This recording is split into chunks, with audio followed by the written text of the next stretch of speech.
Bonjour chers lecteurs, je suis super content de vous retrouver aujourd'hui pour un nouvel update lecture. Dans cet update lecture, je vais vous parler de 4 livres. Alors, à la base, je vais vous parler de 5 livres puisque je devais vous parler de Pur également dans cet update lecture. Mais je me suis dit que j'avais tellement de choses à dire que j'allais lui consacrer une vidéo entière. Pas que ce soit un coup de cœur, hein. Loin de là, ne vous attendez à quasiment rien de bon sur la vie de Pur. Mais j'avais tellement de choses à dire que je pense que c'est mieux de vous consacrer une vidéo, sinon j'allais vous plomber totalement l'update lecture avec Pur en vous parlant de ce livre-là pendant 8 9 minutes. Donc je me suis dit que ça allait être beaucoup trop et que j'allais m'y perdre. Donc je vais faire une vidéo très bientôt assez structurée sur Pur parce que j'ai pas mal de choses à dire.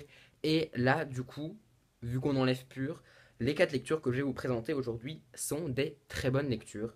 Et donc, je vais vous en parler tout de suite. Alors, vu qu'il y a 4 livres, je vais vous montrer un peu et je vous mettrai le timer en barre d'infos pour savoir à quel moment je parle de tel livre si vous n'avez pas envie de vous coltiner les 3 premiers livres, s'il n'y a que le quatrième qui vous intéresse. En premier lieu, je vais vous parler du mystère du livre disparu de Pierre Domenico Baccalario, le premier tome Au secours de Peter Pan, publié chez Flammarion Jeunesse. Ensuite, je vous parlerai du thriller Bleu Blanc Sang de Bertrand Puard, publié chez Hachette Roman, le premier tome bleu. En troisième lieu, je vous parlerai du troisième tome de la saga Autre Monde de Maxime Chatham, publié chez le livre de poche qui s'appelle Le cœur de la Terre. Et pour finir, je vous parlerai d'une très petite lecture sur la Première Guerre mondiale, à savoir Le journal d'Adèle de Paul Dubouchy, publié chez Folio Junior. Le mystère du livre disparu, c'est l'histoire de deux jeunes enfants. Donc on a d'un côté une fille, d'un autre côté un garçon qui vivent une vie assez normale, qui lisent beaucoup et qui aiment beaucoup le côté fantastique qu'ils essayent de retrouver dans leur vie même de tous les jours.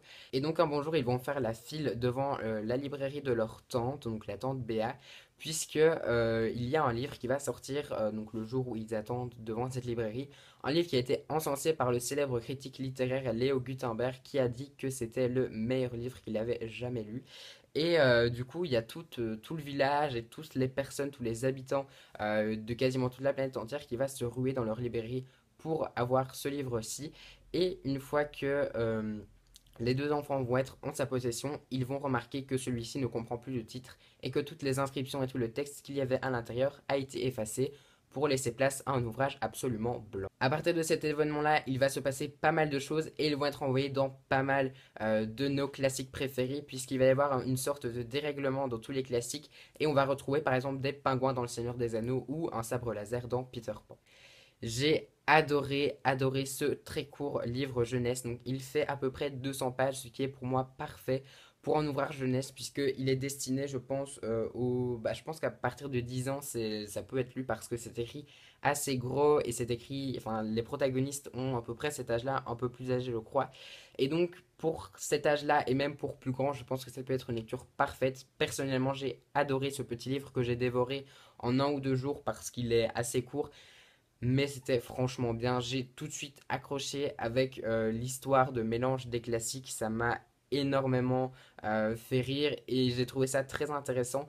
Derrière tout cela et comme explication de tout cela, il va y avoir une certaine mythologie qui va être en rapport avec la mythologie égyptienne. Donc j'ai énormément aimé cet aspect-là de l'histoire également. La plume de l'auteur est une plume très pas poétique, mais elle est assez simple, mais il a une manière de tourner ses phrases qui fait très grimoire ancien, très... et ça j'ai beaucoup aimé. Il va nous emmener dans son histoire et on va être intrigué du début à la fin, on a toujours envie de savoir ce qui va se passer et ça c'est juste génial pour de jeunes lecteurs qui n'ont pas forcément l'habitude de lire ou qui ont l'habitude de lire, hein, parce que je pense que ce livre peut convenir à toute personne d'âge différent et à tout type de lecteur, qu'on soit débutant ou qu'on lise énormément. Les personnages, quant à eux, sont extrêmement attachants. J'ai adoré les voir plonger dans leurs œuvres préférées, puisque, comme vous le voyez avec le titre du premier tome, on va avoir une histoire en rapport avec Peter Pan. Et j'ai juste adoré le rapport qu'ils vont avoir avec cette histoire. Ils sont émerveillés, ils sont super contents de ce qui va leur arriver, alors que moi, personnellement, ça me ferait plutôt flipper et ça les rend vraiment attachants. On rigole avec eux, on est content pour eux et on est ravi de les suivre. Ces deux adolescents finalement, enfin deux préadolescents, enfants préadolescents au caractère assez différent, mais assez semblable à la fois. C'est un peu compliqué ce que je vais vous dire, mais ils ont des points communs, mais ils ont des différences. Et j'ai beaucoup aimé les suivre à travers leurs aventures dans ce premier tome. J'ai été en librairie tout à l'heure et on m'a dit que le deuxième allait sortir courant avril. Donc ça me réjouit parce que je suis vraiment impatient de connaître la suite de cette histoire. D'autant plus que l'objet livre est absolument magnifique. Ici, on a un objet livre, je trouve, vraiment splendide. J'aime beaucoup, voilà, ces temps-ci, j'ai une période un peu où j'ai envie de lire des livres plutôt jeunesse, un peu ce livre-ci, style Malenfer, qui sont enfin, publiés chez Flammarion, qui sont assez jeunesse, mais qui ont un univers fantastique quand même assez développé, qui ont surtout de très bons avis. Et enfin, après, entre deux lectures, ça passe super bien, et en plus, c'est de la très bonne littérature, donc que vous demandez de plus? Moi, j'ai trouvé, enfin, j'ai vraiment adoré, je pense que je lui ai mis 17 sur 20 sur Livre Addict, et il le mérite amplement parce qu'il est vraiment génial. Je vais ensuite vous parler de Bleu Blanc Sang, donc Bleu Blanc Sang que j'ai reçu lors d'un concours qui était organisé par le Bonbon Cassis qui a posté une nouvelle vidéo tout à l'heure. Elle avait fait une petite pause, mais j'ai vu qu'elle avait posté une vidéo tout à l'heure, donc si elle passe par ici, je lui fais un petit coucou et je lui dis encore merci pour ce livre qui est dédicacé. Et j'en suis très content qu'il soit dédicacé parce que j'ai adoré ce livre. Ce livre se passe dans le futur, il se passe en 2018 et la France est un peu choquée et un peu émue par le décès du président de la République qui va décéder et donc c'est son frère qui va prendre le relais à l'Élysée. Et pendant le moment où ils enterrent donc le président décédé, il va se passer pas mal de choses en même temps puisque simultanément il va y avoir un convoi qui transporte une œuvre d'une artiste assez inconnue jusqu'alors vers un autre musée, bah, il va se faire braquer et l'œuvre va être volée. Alors qu'au même moment, une œuvre de la même peintre se fait vendre à 53 millions de dollars à New York, alors que a priori, il n'y aurait pas trop de lien puisque c'est une artiste assez inconnue, qui n'est pas très connue dans le domaine et qui n'est pas habituellement convoitée. Donc c'est un peu, on se demande un peu pourquoi. Alors, c'est clair, le résumé vend pas forcément du rêve. C'est clair que moi, quand j'ai lu le résumé, je pense que si je l'avais pas reçu en concours, j'aurais pas acheté de moi-même.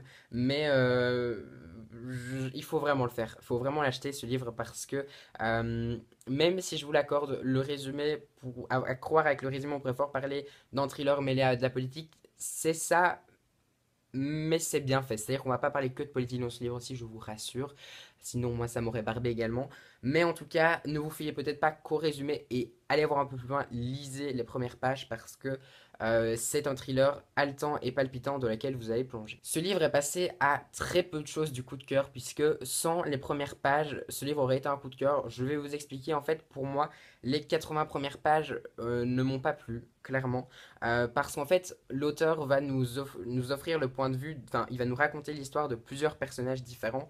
Je pense qu'il y a 3 4 histoires qui ont s'entremêlé dans ce récit, qui ont tout un lien, je vous rassure, mais au début, on va suivre, enfin, il va planter le décor dans ces 4 situations. Donc ça fait qu'au début, on est un peu perdu parce qu'on ne sait pas quel est le lien avec les personnages principaux. On ne sait même pas qui sont les personnages principaux au début. Donc c'est un peu... Moi, ça m'a un peu perturbé et malheureusement, ça m'a un peu dérangé. Donc franchement, après 60 pages, j'ai failli arrêter, mais je me suis dit, laisse-toi jusqu'à la 100e page. Il y a beaucoup de gens qui ont adoré, donc pourquoi pas toi?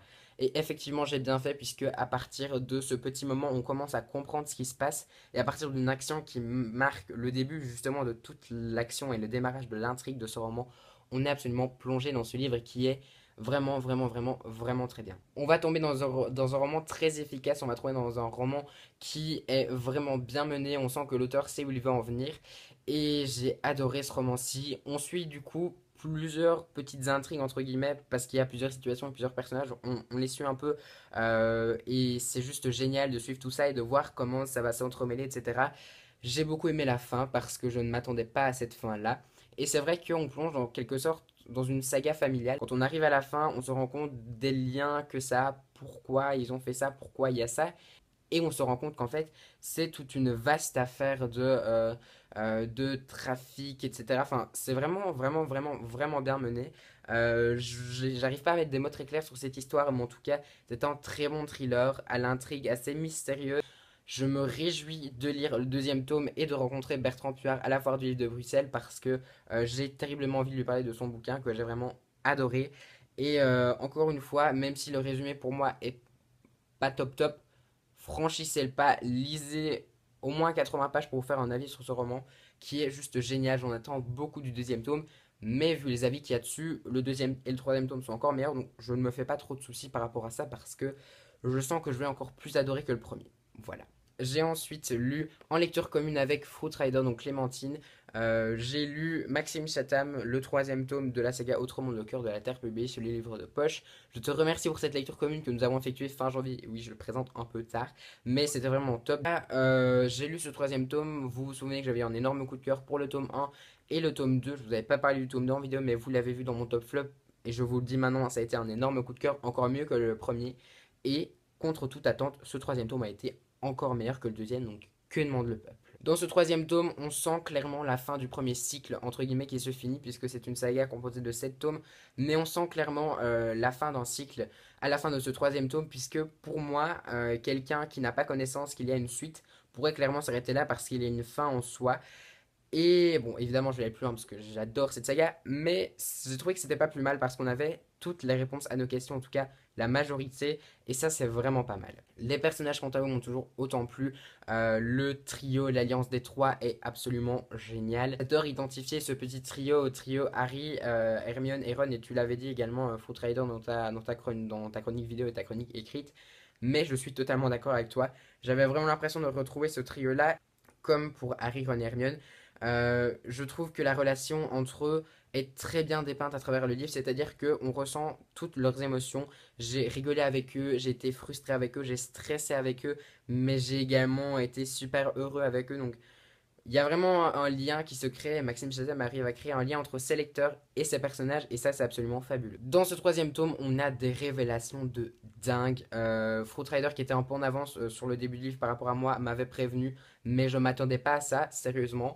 Et waouh quoi, je sais pas comment il a fait pour nous surprendre autant. J'étais vraiment sur le cul quand quand j'ai découvert certains trucs. J'étais estomaqué par ce qu'il avait réussi à faire parce que je ne m'y attendais absolument pas.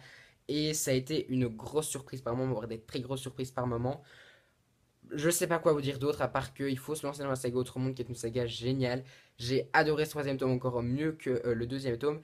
Et vu que on pourrait considérer ça comme une fin, je me réjouis de voir ce que l'auteur va faire avec le quatrième tome et comment il va relancer un peu son intrigue. Mais je ne me fais pas de soucis parce que si c'est comme les trois premiers, bah voilà quoi, je vais adorer. Et pour l'instant, c'est mon premier coup de cœur de l'année. Et j'espère que la suite de la saga le sera aussi. Et pour terminer, je vais très rapidement vous parler du journal d'Adèle de Paul Duboucher, publié chez Folio Junior. Dans ce livre, on va suivre à travers les extraits de son journal la jeune adolescente Adèle. C'est une jeune adolescente qui doit avoir une quinzaine d'années, je ne sais pas trop. Mais donc on va à chaque fois avoir des bribes de son histoire à travers des petits et courts extraits de son journal intime. C'est une petite lecture que j'ai dévorée en une soirée. J'avais envie d'une petite lecture, entre guillemets, pas prise de tête, et je me suis tout de suite tourné vers ce petit roman qui a été vraiment parfait dans le genre. Ça a été un petit roman que j'ai très vite dévoré, qui se lit tout seul, qui se lit extrêmement vite puisque ce sont des courts extraits, et j'ai beaucoup aimé. Le seul point négatif pour moi, celui qui a fait que c'est pas non plus une très bonne lecture, c'est que j'ai trouvé qu'elle passait très vite à autre chose. C'est-à-dire que dans ce livre, il va y avoir des morts, forcément, vous vous en doutez, le thème est assez triste et tragique, donc forcément que le personnage principal est dans la tourmente assez souvent, et là, Adèle n'y échappe pas, et j'ai trouvé qu'elle passait très vite à autre chose, c'est-à-dire qu'il va y avoir des morts, et le jour d'après, limite, elle en parle pas. Alors, j'ai trouvé que c'était un peu facile. Alors, oui, ok, c'est un roman à partir de 11 ans, donc ça peut se comprendre, mais j'ai trouvé que c'était quand même vachement facile. Parfois, j'ai trouvé vraiment qu'elle passait à autre chose trop facilement, et ça m'a vraiment dérangé parce que c'était le petit truc qui a un peu foutu ma lecture en l'air par moment, et ça enlève l'émotion de tristesse, ça enlève une dimension tragédique à l'histoire, et ça la rend un peu moins intéressante et un peu moins attrayante. Néanmoins, c'est une bonne lecture, j'ai passé un bon moment avec ce livre. Et après, ça révolutionne pas le genre. C'est clair qu'à côté du journal d'Anne Frank, à mon avis, ça, voilà, c'est un peu bas. Mais j'ai passé un agréable moment de lecture avec ce livre. Si vous avez envie d'une petite lecture sur la Première Guerre mondiale, n'hésitez pas à vous tourner sur celui-ci. Il est absolument pas cher. En magasin, je pense qu'il doit coûter à peu près 5 euros. Donc ça vaut la peine. C'est une petite lecture sympa, mais c'est pas transcendant non plus. Voilà, c'était mes 4 dernières lectures. Alors pour le coup, il n'y a que du positif parce que, comme vous voyez, il y a eu un coup de cœur, deux presque coups de cœur et une bonne lecture, donc c'est vraiment top. N'hésitez pas à me dire ce que vous lisez en ce moment, si vous avez lu un de ces romans. N'oubliez pas que si vous voulez me poser des questions pour la FAQ qui arrivera très bientôt, c'est la dernière vidéo possible puisque je vais tourner cette vidéo-là dans la semaine pour la poster mercredi. Donc si vous voulez encore me poser des questions, c'est maintenant ou jamais. Écoutez, j'espère que cette vidéo vous a plu. Si c'est le cas, n'hésitez pas à la liker et à vous abonner à ma chaîne YouTube pour suivre toutes mes péripéties sur YouTube. Ça fait beaucoup de fois mon YouTube, mais on va dire que c'est pas grave. En tout cas, je vous souhaite de très belles lectures et je vous dis à très bientôt.